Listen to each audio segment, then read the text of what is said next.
اللهم صل على محمد وعلى آله وأصحابه وسلم. الحمد لله نحمده ونستعينه ونستغفره ونؤمن به ونتوكل عليه ونعوذ بالله من شرور أنفسنا ومن سيئات أعمالنا. من يهده الله فلا مضل له ومن يضلل فلا هادي له. ونشهد أن لا إله إلا الله وحده لا شريك له. ونشهد أن سيدنا وسندنا ونبينا ومولانا محمدا عبده ورسوله صلى الله تعالى عليه وعلى آله وأصحابه وسلم تسليما كثيرا كثيرا. أما بعد فأعوذ بالله من الشيطان الرجيم. بسم الله الرحمن الرحيم.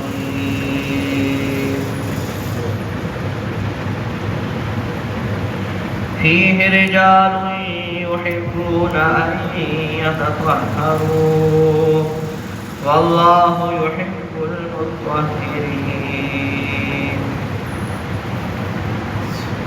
وعن أبي مالك الأشعري رضي الله تعالى عنه قال قال رسول الله صلى الله عليه وسلم الطهور شطر الإيمان أو كما قال عليه السلام.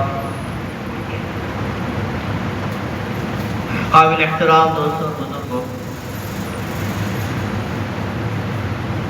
اللہ تعالیٰ نے ہمیں زندگی گزارنے کے لیے اور دنیا اور آخرت میں سرخرو اور کامیاب ہونے کے لیے دین مرحمت فرمایا ہے. یہ اللہ تعالیٰ کا جو دین ہے یہ انسانی فطرت اور انسانی طبیعت ہے. اسی لیے اللہ تعالیٰ نے فرمایا فطرت اللہ فطر الناس علیہا لا تبدیل لخلق اللہ ذالک دین القیم.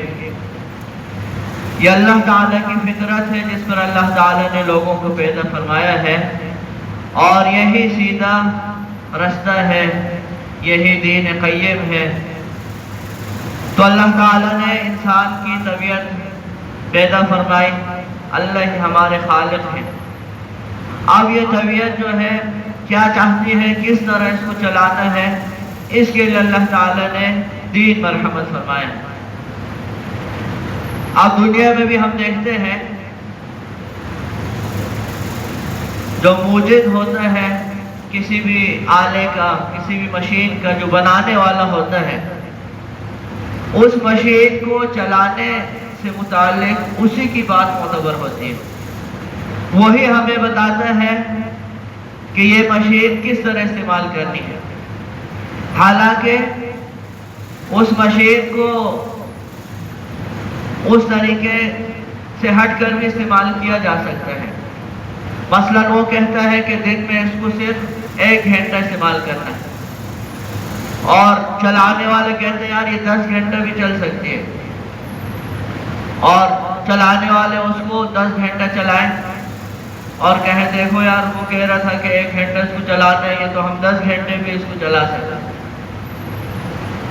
تو یہ جو 10 گھنٹے چلانے والے ہیں، جو اس موجد اور بنانے والے کے بتانے کے خلاف چلا رہے ہیں، یہ اپنا نقصان کر رہے ہیں. وہ مشین جو ہے وہ کچھ عرصہ چلے گی، بس پھر وہ جواب دے دے گی. نقصان ہوگا، پیسوں کا بھی نقصان ہوگا، جان کا بھی ہو سکتا ہے نقصان ہو جائے. تو دنیا میں بھی یہ ہم دیکھتے ہیں کہ کوئی بھی مشین، کوئی بھی آلہ جب مارکیٹ میں آتا ہے تو اس کے ساتھ ایک چھوٹی سی کتاب بھی ہوتی ہے. کوئی پرچی اس کے ساتھ ہوتی ہے اور لکھا ہوتا ہے کہ یہ مشین جو ہے، یہ آلہ اس کتاب اور اس رسالے اور اس پرچی میں جو ترکیب ہے اس کے مطابق استعمال کی جائے۔ دوا کا بھی لکھا ہوتا ہے، دیکھیں جو دوا بھی مارکیٹ میں ہے اس کے ساتھ چھوٹی سی پرچی ہوتی ہے اور اس میں لکھا ہوتا ہے طریقہ استعمال۔ تو ہم سب کے خالق اللہ تعالیٰ ہیں، ہمیں اللہ نے بنایا، اللہ تعالیٰ نے طریقہ استعمال بھی بتایا ہمیں کہ تم نے اپنی یہ زندگی کیسے استعمال کرنی ہے، تم نے کیسے جو ہے اپنے بدن کو استعمال کرنا ہے، کیسے تم نے اپنے مال کو استعمال کرنا ہے، کیسے تم نے اپنے اہل و عیال کو استعمال کرنا ہے۔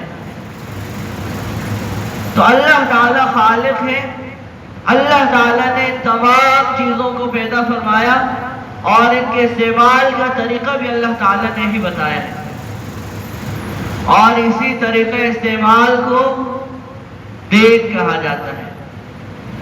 قرآن کریم اللہ تعالیٰ نے کتاب بھیجی اور عملی طور پر دین دکھانے کے لیے اللہ تعالیٰ نے نبی کریم حضرت محمد مصطفیٰ احمد مجتبیٰ صلی اللہ علیہ وآلہ وسلم کو رسول بنا کر ہمارے پاس بھیجا۔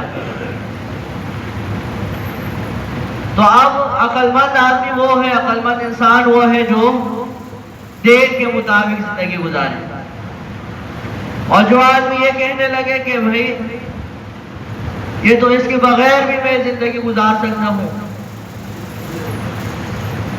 اسلام کہتا ہے کہ حلال طریقے سے اپنی جنسی خواہش پوری کرو، یہ تو حرام طریقے سے بھی پوری ہو سکتی ہے۔ اسلام کہتا ہے کہ حلال کماؤ، یہ تو حرام طریقے سے بھی کمایا جا سکتا ہے۔ اسلام کہتا ہے کہ 5 وقت آ کے نماز پڑھو، تو نماز کے بغیر بھی زندگی گزر رہی ہے، کوئی مسئلہ نہیں ہے۔ تو یہ وہی بات ہو جائے گی کہ موجد کے بتائے ہوئے طریقے کے خلاف مشین کو استعمال کیا جائے۔ اب اس نے مشین کے ساتھ ایک چھوٹی سی کتاب رکھی، ایک پرچی رکھی، طریقہ استعمال، کہ اس طریقے سے اس مشین کو استعمال کرنا ہے۔ اب چلانے والے کہتے ہیں یار یہ تو اس کے خلاف بھی استعمال ہم کر سکتے ہیں، کوئی مسئلہ نہیں ہے۔ اس میں لکھے ہیں کہ دن میں 1 گھنٹہ استعمال کرو، ہم تو 10 گھنٹے میں اس کو چلا رہے ہیں، دیکھو زیادہ کام ہمارا نکل رہا ہے۔ تو کیا ہوگا، کچھ عرصے میں وہ مشین جواب دے دے گی، پیسوں کا بھی نقصان ہوگا اور کبھی جان کا بھی نقصان ہوتا ہے۔ وہ مشین جو ہے ایسا نقصان دیتی ہے کہ جان ہی چلی جاتی ہے۔ تو یہ جو ہماری مشین ہے، یہ جو انسان کا بدن ہے، یہ اللہ تعالیٰ کا بنایا ہوا ہے، اور اس بدن سے متعلق استعمال کا طریقہ بھی اللہ نے بتلایا ہے، اور تمام طریقے ایسے بتلائے ہیں جو اس بدن کے تقاضوں کو اور اس کی طبیعت کے مطابق جو ہے اس کے چلانے کو اللہ تعالیٰ نے ہمیں بتایا ہے۔ اسی لیے حدیث پاک میں آتا ہے کلی کرنا جو ہے یہ فطرت کا تقاضا ہے، انسانی طبیعت کا تقاضا ہے کہ وہ کلی کرے۔ ناک میں پانی ڈال کے ناک کو صاف کرنا، ناک کو جھاڑنا، فرمائے یہ فطرت کا تقاضا ہے، اور یہ دین بھی ہے، یہ شریعت بھی ہے۔ ختنہ کرنا، فرمائے یہ فطرت کا تقاضا ہے۔ اسی لیے آج جو ہے عیسائی بھی ختنہ کر رہے ہیں، حالانکہ ان کے مذہب میں یہ چیز نہیں ہے۔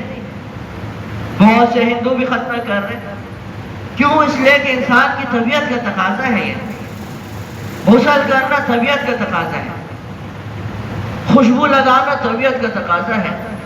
اگر انسان کی طبیعت جو ہے وہ صحیح ہو اور اس کی طبیعت مست نہ ہوئی ہو تو انسان کی طبیعت خوشبو کا تقاضا کرتے ہیں۔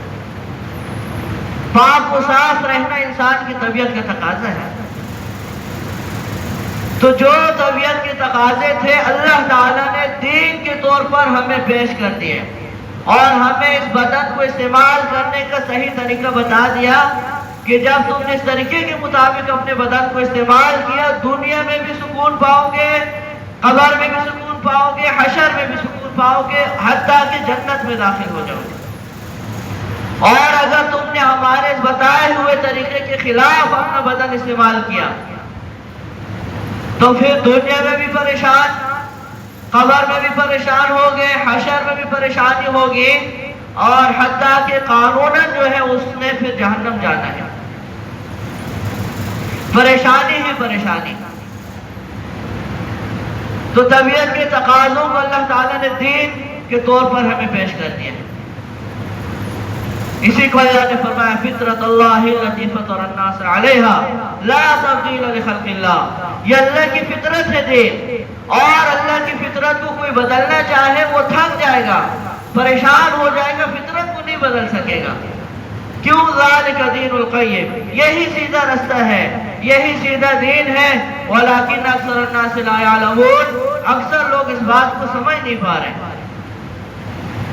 دین کو چھوڑ کر فطرت کے خلاف چل رہے ہیں، اور جو آدمی فطرت کے خلاف چلتا ہے، فطرت کے خلاف کبھی وہ سکون نہیں پا سکتا، کبھی وہ چین اور آرام نہیں پا سکتا، وہ تھک جائے گا، وہ پریشان ہو جائے گا، اور بالآخر یا تو وہ لوٹ آئے گا یا اسی پریشانی میں دنیا سے جائے گا، سکون ساری زندگی اس کو نہیں ملے گا۔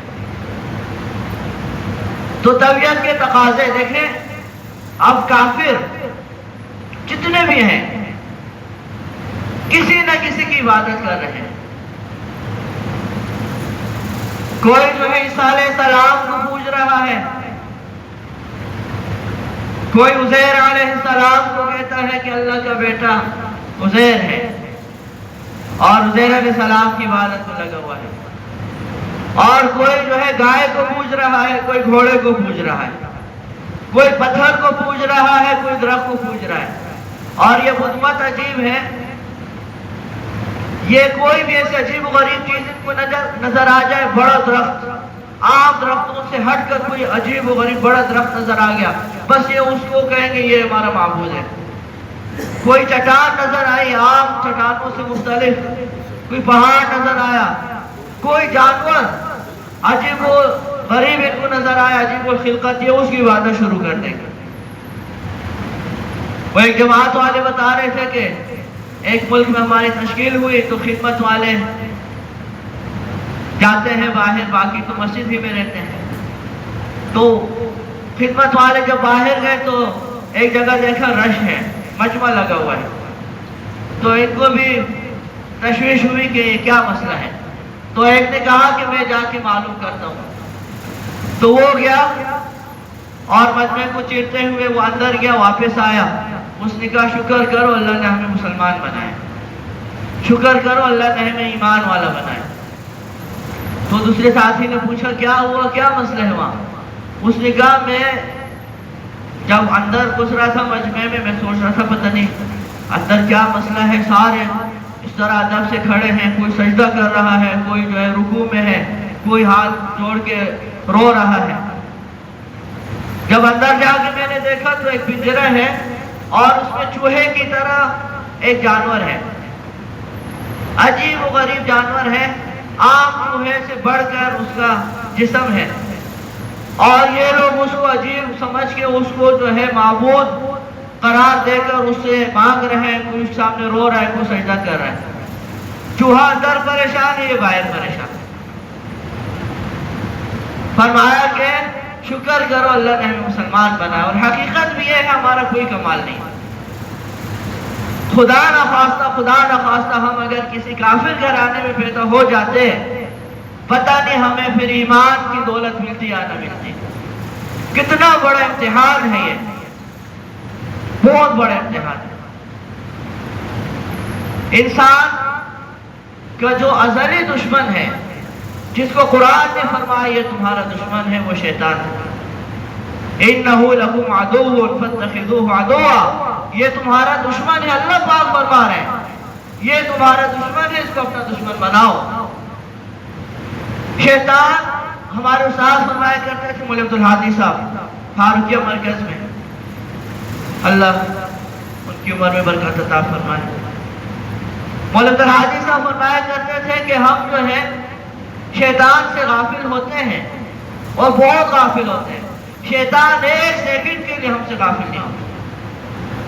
حتیٰ کہ جب ہم سوئے ہوتے ہیں اور اس بات میں آتے ہیں یہ ناک کے بانسے میں آ کے بیٹھ جاتے ہیں، اور حدیثوں میں آتا ہے کہ یہ رات کو منتر پڑھتا ہے، علیک باللیل الطویل، نہ سوتا رہے، بڑی لمبی رات ہے، اور یہ گرے لگاتا ہے، حدیث میں اس کا ذکر آتا ہے، 3 گرے یہ لگاتا ہے۔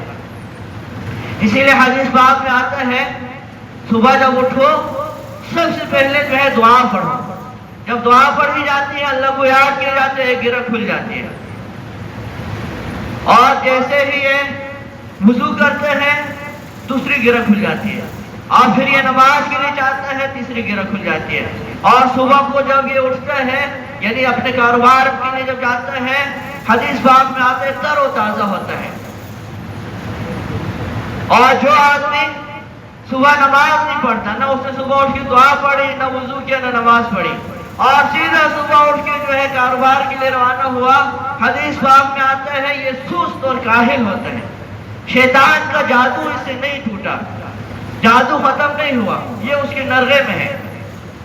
اور بعض روایتوں میں اس جادو کے ختم کرنے کا یہ طریقہ بتایا ہے کہ صبح جب وضو کرو 3 مرتبہ جو ہے ناک جھاڑو، اس لیے کہ 3 گرے ہیں، 3 مرتبہ ناک جھاڑو، اس کی وجہ سے شیطانی اثرات ختم ہو جائیں گے۔ تو ہم شیطان سے جو ہے غافل ہیں، لیکن شیطان 1 سیکنڈ کے لیے ہم سے غافل نہیں ہوتا۔ تو اسی لیے یہ جو دین اسلام ہے، میں آج یہ کر رہا تھا عبادت بھی انسان کی طبیعت کا تقاضا ہے۔ اب یہ کافر جتنے ہیں کسی نہ کسی چیز کی عبادت میں لگے ہوئے ہیں۔ مولانا احمد باولپوری صاحب رحمہ اللہ وہ ایک مرتبہ فرما رہے تھے کہ مجھ سے کسی نے پوچھا کہ یہ جو کافر ہیں دنیاوی اعتبار سے، عصری تعلیم کے اعتبار سے یہ بہت آگے ہوتے ہیں، بہت بڑی بڑی ڈگریاں ہیں ان کے پاس، مسلمان جو ہے بہت کم ان ڈگریوں کو حاصل کرنے والے ہوتے ہیں، وہ بہت زیادہ ہیں، بہت آگے نکلے ہوئے ہیں عصری تعلیم میں، اور دنیاوی اعتبار سے انہوں نے بڑی ترقی کی ہے۔ لیکن عجیب بات ہے کہ اتنے سمجھدار، اتنے عقل مند، چاند تک پہنچ گئے، باقی سیاروں پہ جو ہے کمندیں ڈالنے کا سوچ رہے ہیں، یہ دین کے معاملے میں ان کی عقل کہاں ماری جاتی ہے؟ وہی ڈاکٹر، وہی انجینئر، وہی سائنسدان، وہ دین کے معاملے میں اس کو دیکھتے ہیں وہ گائے کو پوج رہا ہے، گائے کا پیشاب جو ہے اس کو متبرک سمجھتا ہے، کوئی جو ہے چوہے کو پوج رہا ہے، کوئی درخت کو پوج رہا ہے۔ دین کے معاملے میں ان کی عقل کہاں ماری جاتی ہے؟ یہ کیا وجہ ہے؟ حالانکہ بت جو ہے اپنے ہاتھ سے بنائے ہوئے ہیں، بتوں پر مٹی جم جاتی ہے، پھر یہ اس کو صاف کرتے ہیں، بت گندے ہو جاتے ہیں، ان کو دھوتے ہیں، بت اپنے ہاتھ سے بناتے ہیں۔ ایک صحابی رضی اللہ تعالیٰ عنہ بعد میں ہنسا کرتے تھے، اپنے گزشتہ زمانے کو سوچ کر، اسلام سے پہلے جو جاہلیت کا دور تھا، ایک دن ہنسنے لگے اور فرمایا کہ عجیب دور تھا، اللہ نے ہم پہ کتنا کرم فرمایا۔ میں ایک دن سفر کے لیے جا رہا تھا، میرے پاس بت ہی نہیں تھا، سفر کا الگ بت ہوتا ہے، رستے کے لیے رستے میں کس کی عبادت کروں گا؟ تو میں نے جو ہے کھجوروں کا یا کسی بھی آٹے کا، کسی کھانے کی چیز کا بت بنا لیا، اور اب میں روانہ ہو گیا، رستے میں اس کی عبادت بھی کرتا تھا۔ سفر لمبا تھا، توشہ ختم ہو گیا، زاد راہ ختم، اب کیا کیا جائے؟ کچھ بھی کھانے کے لیے نہیں تھا، تو اس معبود پہ میری نیت خراب ہو گئی، یہ بت جو ہے یہ تو کھانے پینے کی چیز ہے، تو میں نے کیا کیا؟ اس کا ایک ہاتھ کاٹ لیا، وہ کھا لیا، پھر بعد میں پھر بھوک لگی تو پھر دوسرا ہاتھ کھایا، کرتے کرتے اس کو ہضم کر گیا، میں اپنے معبود کو میں نے کھا لیا۔ تو مولانا احمد باولپوری صاحب رحمہ اللہ نے فرمایا کہ بات یہ ہے کہ اللہ تعالیٰ نے انسان کی طبیعت میں، انسان کی فطرت میں عبادت کا جذبہ رکھا ہے، انسان کو اللہ نے پیدا ہی عبادت کے لیے کیا ہے. وما خلقت الجن والانس الا ليعبدون.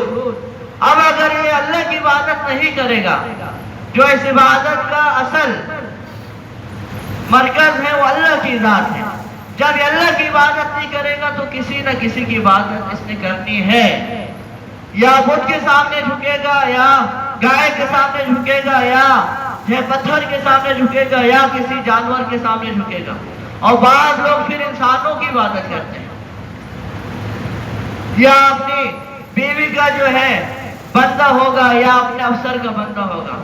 یعنی اس طرح کسی کی بات ماننا کہ بس جو ہے جائز ناجائز کو نہ دیکھا جائے، حلال حرام کو نہ دیکھا جائے، پوری اپنی توانائی اس کی مرضی کے لیے خرچ کی جائے، اس کو عبادت کہتے ہیں. پھر وہ بیوی کی عبادت کرے گا، یا بچوں کی عبادت کرے گا، یا اپنے افسران کی، یا جو ہے نوابوں کی، وڈیروں کی، چودھریوں کی عبادت کرے گا، خانوں کی عبادت کرے گا، کسی نہ کسی کی عبادت کرے گا. تو میں یہ عرض کرنا چاہ رہا ہوں کہ یہ دین اسلام جو ہے یہ دین فطرت ہے، جو ہماری طبیعت کے تقاضے تھے اللہ تعالیٰ نے دین کی شکل میں ہمیں دے دیے. اور یہ ساری تمہید میں نے اس لیے باندھی ہے کہ یہ جو پاکی کے مسائل ہیں، طہارت کے مسائل، یہ بھی ہماری طبیعت کا تقاضا ہے. اور ہم لوگ اس معاملے میں باوجود ہے کہ اپنے آپ کو مسلمان کہتے ہیں، اسلامی طریقے سے ہم طہارت حاصل نہیں کرتے. جیسے باقی اسلام کے احکامات میں کمی کوتاہی ہماری طرف سے ہے، اسی طرح باقی اور طہارت کے مسائل میں بھی بہت گڑبڑ ہے. اب یہ جو بیت الخلاء ہے، جہاں ہم جا کے تبھی تقاضا اپنا پورا کرتے ہیں، بول و براز کی جگہ ہے، یقین جانے انسان حیران رہ جاتا ہے. حضور علیہ الصلوۃ والسلام نے ہمیں کسی کے بھی حوالے نہیں کیا. یہ جو کہا جاتا ہے نا بیت الخلاء سے بیت اللہ تک سارے احکامات حضور علیہ السلام نے ہمیں بتائے ہیں اور کسی کا ہمیں محتاج نہیں بنایا. اسی لیے اللہ تعالیٰ نے بھی فرمایا لقد کان لکم فی رسول اللہ اسوۃ حسنہ، اللہ کے رسول میں تمہارے لیے بہترین نمونہ ہے. کسی کو اپنا آئیڈیل بنانے کی ضرورت نہیں ہے، کسی کو اپنا مقتدا، پیشوا، اپنا رہبر بنانے کی ضرورت نہیں ہے. ما آتاکم الرسول فخذوہ وما نہاکم عنہ فانتہوا. جو اللہ کے رسول نے بتا دیا اس کو لے لو، اور جس سے روک دیا اس سے رک جاؤ. بس یہی تمہاری کامیابی ہے. ماں کی گود سے لے کر قبر کی گود تک، لحد تک کے سارے احکامات ہمیں بتائیں. یہاں تک کہ بیت الخلاء کے آداب بھی ہمیں سکھائے ہیں. اس لیے ہمیں فخر ہے. حضرت سلمان فارسی رضی اللہ تعالیٰ عنہ کو ایک مشرک نے کنزن کہا، مذاق اس نے اڑایا کہ تمہارے جو پیغمبر ہیں تمہیں تو ساری چیزیں بتاتے ہیں، حتی الخراء، یہاں تک کہ بول و براز کے طریقے بھی تمہیں سکھاتے ہیں، بیت الخلاء کے آداب بھی تمہیں بتاتے ہیں. ایک مذاق کیا. تو حضرت سلمان فارسی رضی اللہ تعالیٰ عنہ صحابی رسول ہیں، اور صحابہ رضی اللہ تعالیٰ عنہ اجمعین حقیقت شناس ہیں. اسی لیے اللہ تعالیٰ نے اپنے نبی کی صحبت کے لیے ان کو قبول فرمایا کہ وہ اسی کے حقدار ہیں. اب ہم ہوتے ہم اس میں شرماتے ہیں. جیسے ہم پر کوئی اعتراض کرتے ہیں دین کے کسی مسئلے میں جو قرآن و حدیث سے ثابت ہوتا ہے تو ہم اس میں تعویلیں کرنے لگتے ہیں، اس لیے کہ ہم تو ایمان والے نہیں ہیں جیسا ایمان ہونا چاہیے، کمزور ایمان والے ہیں اور کافروں سے مرعوب ہیں، ان کے غلام در غلام ہیں. اس لیے ہمارے آقا اور ہمارے پیشوا جو ہے کافر ہیں، ہم نے ان کو راضی کرنا ہے، اور ان کو راضی کرنے کے لیے قرآن و حدیث میں بھی اگر ترمیم کرنی پڑے ہم کریں گے. وہاں ایسا نہیں تھا. حضرت سلمان فارسی رضی اللہ تعالیٰ عنہ نے فخریہ فرمایا، نعم بالکل تم صحیح کہتے ہو، ہمارے پیغمبر تو ہمیں بول و براز کے طریقے بھی سکھاتے ہیں، اور ہمیں یہ بھی بتایا ہے کہ جب بیت الخلاء میں بیٹھو تو فلا تستقبلوا القبلۃ ولا تستدبروها، قبلے کی طرف نہ رخ کرنا ہے نہ پیٹھ کرنی ہے، اور جو ہے 3 پتھروں سے کم، 3 ڈھیلوں سے کم سے استنجا نہیں کرنی، اور ہمیں یہ بھی بتایا ہے کہ دائیں ہاتھ سے اپنی شرمگاہ کو نہیں چھونا، اور ہمیں یہ بھی بتایا ہے کہ ہڈی سے اور گوبر سے تم نے استنجا نہیں کرنی۔ فخریہ فرمایا اور آداب بھی بتا دیے، اور ہر ادب ایسا ہے کہ جس میں جو ہے خیر ہی خیر ہے۔ بیت اللہ کی تعظیم، اللہ تعالیٰ کا گھر، ان اول بیت وضع للناس للذی ببکۃ مبارک وہدی للعالمین فیہ آیات بینات مقام ابراہیم ومن دخلہ کان آمنا وللہ علی الناس حج البیت من استطاع الیہ سبیلا ومن کفر فإن اللہ غنی عن العالمین۔ کیا شان ہے بیت اللہ کی! اللہ پاک فرماتے ہیں بیت اللہ کے قیام سے دنیا کا قیام ہے۔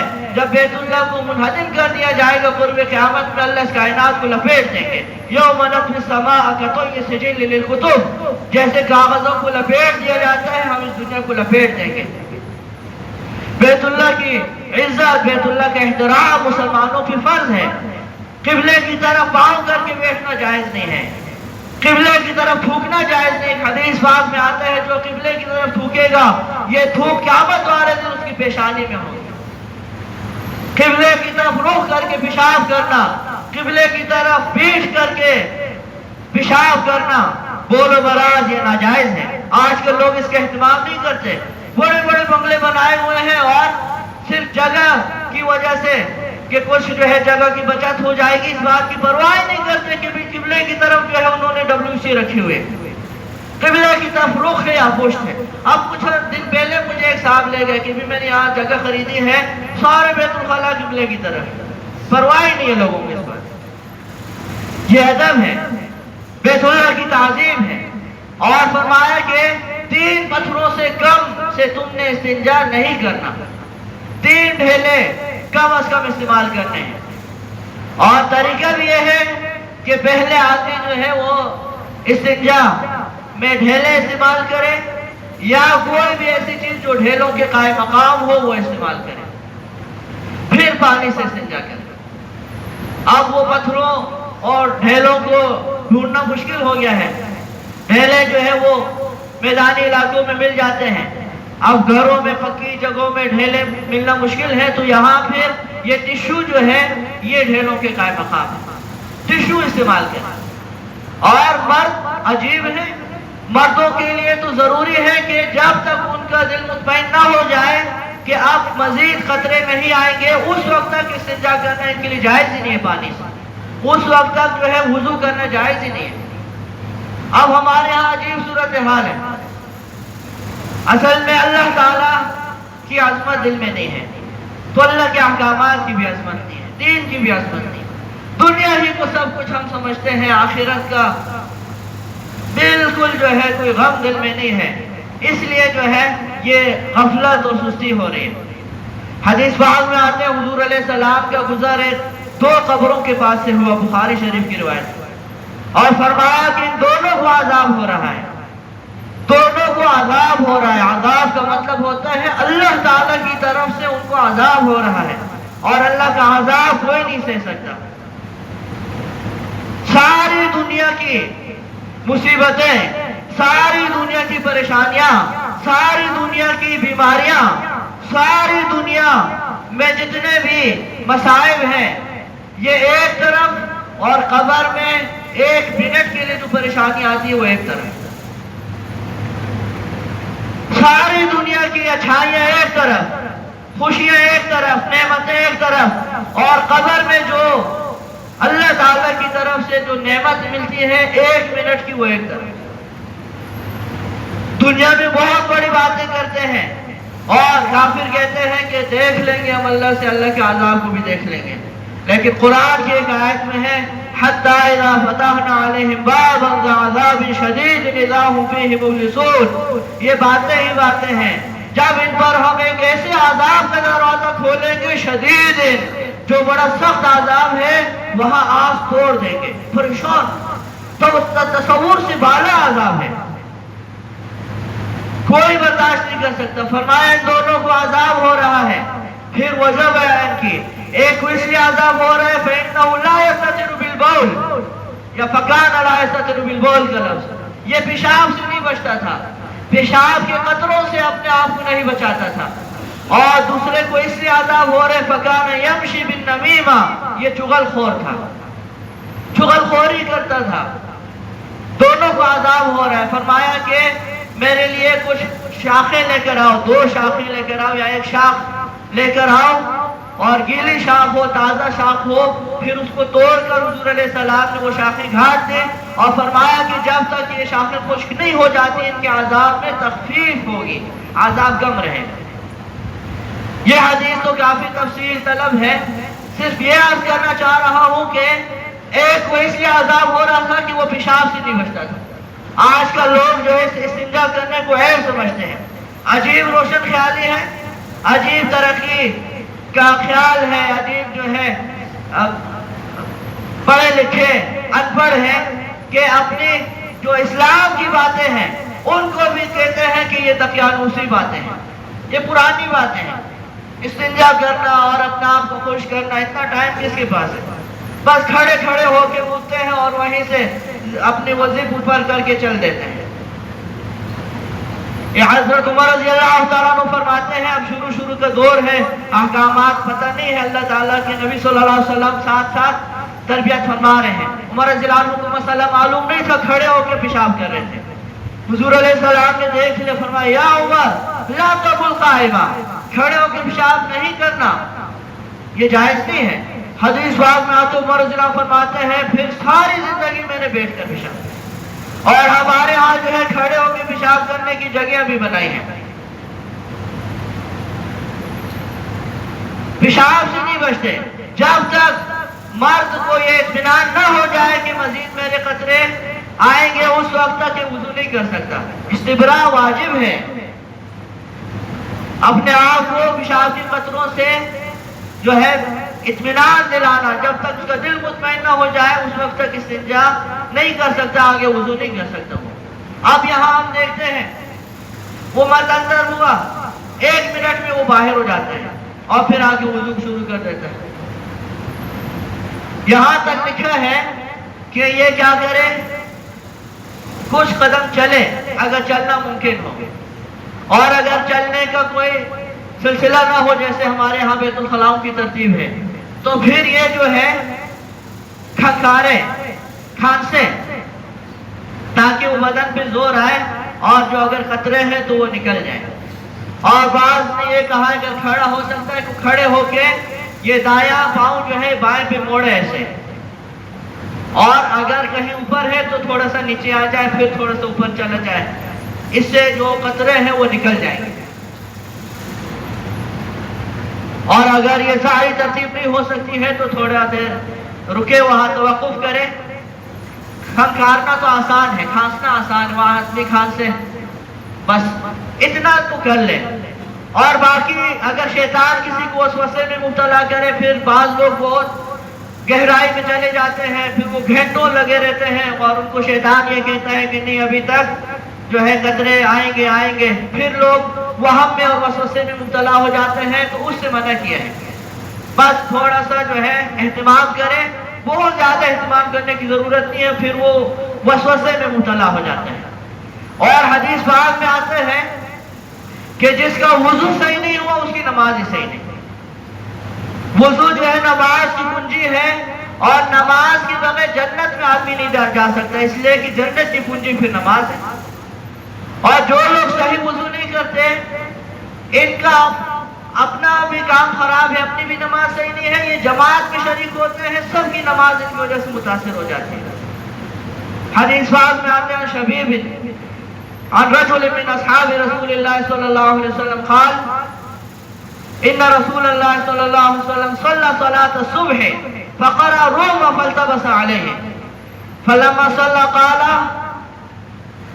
قوم لا يصلون معنا ولا يحسنون الطهور انما يلبس علينا القرآن اولئك او كما قال علیہ۔ ایک مرتبہ حضور علیہ السلام نے فجر کی نماز پڑھائی، فجر کی نماز میں سورہ روم، فجر کی نماز میں لمبی قرات ہونی چاہیے، فجر کی نماز میں سورہ روم حضور علیہ السلام نے شروع فرما دی، اور سورہ روم پڑھتے پڑھتے حضور علیہ السلام سے قرآن غلط ہو گیا.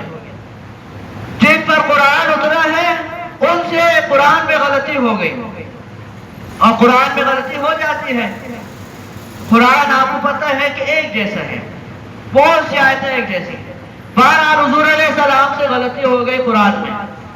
نماز کے بعد حضور علیہ السلام نے فرمایا کہ کچھ لوگ ایسے ہیں جو ہمارے ساتھ نماز پڑھتے ہیں، جماعت میں شریک ہوتے ہیں، لیکن لا یحسنون الطہورا، صحیح وضو نہیں کرتے، وہ صحیح پاکی حاصل نہیں کرتے. انما یلبس علینا القرآن اولئک، انہی لوگوں کی وجہ سے ہم سے قرآن غلط ہو جاتا ہے. آپ دیکھیں کسی نے وضو صحیح نہیں کیا، حضور علیہ السلام سے قرآن غلط ہو گیا. اور اس کا مطلب یہ ہوا جو وضو صحیح نہیں کرتے تو وضو کی جو برکات ہیں، جو غیبی فتوحات ہیں، وہ پھر اس کو نہیں ملتی. اور جب فتوحات غیبیہ سے انسان محروم ہوتا ہے، یہ سب روحانی باتیں ہیں، ایمانی باتیں ہیں. یہ نماز جو ہے یہ کوئی رسم نہیں ہے، یہ اللہ تعالیٰ کے دربار میں حاضر ہونے کے بعد اللہ کے ساتھ مناجات ہے، اللہ سے ملاقات ہے. معراج المومنین فرمایا ہے اس کو، اللہ کے دربار میں حاضری ہے. اس وقت ہم اللہ کے دربار میں بیٹھے ہیں، اللہ تعالیٰ سے ملاقات ہم نے کرنی ہے. تو اس موقع پر اگر کسی نے صحیح وضو نہیں کیا تو امام پہ بڑا بوجھ ہوتا ہے. ہم بعض بات میں کہتے ہیں نا یار یہ ہمیشہ غلط ہوتا ہے، کیسا مولوی ہے، پتہ نہیں اس کا ذہن کہاں ہوتا ہے، کبھی رکوع چھوڑ دیتا ہے، کبھی سجدہ چھوڑ دیتا ہے، اور یہ نہیں دیکھتے کہ ہمارا اپنا کیا حال ہے. مقتدیوں کی توجہ سے امام کی توجہ سے زیادہ ہوتی ہے. مقتدیوں کی طرف سے وضو صحیح ہو، امام کی جو ہے نماز میں جان ہوتی ہے، اور امام کی توجہ سے مقتدیوں کی توجہ زیادہ ہوتی ہے. امام کا وضو کامل ہو تو مقتدیوں کی نماز صحیح ہے، ایک دوسرے کے ساتھ یہ ملے ہوئے ہیں. تو میں آج یہ کر رہا تھا کہ پاکی کے مسائل سیکھنا ضروری ہے. یہ ہے علم دین. آج ہم نے اس کو چھوڑا ہوا ہے. عصری تعلیم کو حاصل کرنے میں ہماری عمریں ختم ہو گئی. بال سفید ہو جاتے ہیں، 35 سال 40 سال کا ہو گیا، ابھی تک اس کے امتحانات چل رہے ہیں. میں کہتا ہوں نا ہمارے ہاں ایک باجی آئی، کاج کا بھی امتحان چل رہا ہے، وہ ابھی نانی ہے. وہ میں حیران رہ گیا، میں نے کہا یار یہ کیسے امتحانات ہیں جو ختم ہی نہیں ہوتے. اور دین کا علم جو ہے موٹے موٹے مسائل معلوم نہیں. اب یہ جو میں نے استنجا کے کچھ آداب بیان کیے ہیں، 95% مسلمانوں سے پوچھ لیں ان کو یہ معلوم نہیں. گوبر سے کیوں وضو استنجا کرنا جائز نہیں، اس کی وجہ پوچھ لیں. ہڈی سے کیوں وضو کرنا استنجا کرنے سے منع کیا، اس کی وجہ پوچھ لیں. نہیں بتا سکتا. استنجا جو ہے سردی میں الگ کرنے کا طریقہ ہے، گرمی میں الگ کرنے کا طریقہ ہے. اب یہ مسائل جو ہے ان کو لوگ مذاق سمجھتے ہیں، اسی لیے تو حدیث بات میں آتا بھی ہے اٹیچ باتھ روم جو ہے متصل بیت الخلا. اب یہاں ایک مسئلہ کیا ہے، ایک تو پیشاب کے قطرے جو ہے وہ غسل خانے میں چلے جاتے ہیں. بڑے اگر اہتمام کرتے ہوں، بچے تو نہیں اہتمام کر پاتے. اب وہ پیشاب کے قطرے جو ہے وہ غسل کی جگہ وضو کی جگہ جا رہے ہیں. اور حدیث بات میں آتے ہیں جو آدمی غسل خانے میں پیشاب کرتے ہیں اس کی وجہ سے وسوسوں کی بیماری پیدا ہوتی ہے. وسوسوں کی بیماری. آج دیکھیں ہم سب وسوسوں میں مبتلا ہیں. نماز میں دل ہی نہیں لگتا، اتنے خیالات کا ہجوم ہوتا ہے، انسان بھول جاتا ہے میں کیا پڑھ رہا تھا، پہلی رکعت میں کون سی سورت میں نے پڑھی ہے، کچھ پتہ نہیں ہے کتنی رکعتیں ہو گئی. یہ صرف نماز کی بات نہیں ہے، باقی زندگی بھی اسی طرح ہماری. گھر والے ہم سے بات کر رہے ہمیں پتہ ہی نہیں ہے. بعد میں ہم پہ کہتے ہیں آپ نے کیوں نہیں بتایا، وہ بیچاری کہتی ہے میں نے 10 دفعہ تو آپ کو بتایا. ہر آدمی جو ہے پریشان ہے، دیوانے ہیں، اور مجنون جیسی کیفیت ہے ہماری. کیوں؟ غسل خانوں میں جو ہے پیشاب ہو رہا ہے. غسل خانے میں جو ہے وہاں 7 باتھ روم ہے، گندگی پڑی ہوئی تو دعاؤں کا اہتمام نہیں کر سکتے. تو پھر بھی علماء کہتے ہیں یار دل دل میں پڑھ لو دعائیں. حالانکہ وضو کی دعاؤں کے بغیر کیا وضو کا کمال حاصل ہوگا. تو ان تمام باتوں پہ اللہ عمل کی توفیق عطا فرمائے. آپ حضرات کا وقت زیادہ لے لیتا ہوں، اصل میں بات پوری نہیں ہو پاتی، ابھی بھی بہت تفصیل باقی ہے. اللہ تعالیٰ عمل کی توفیق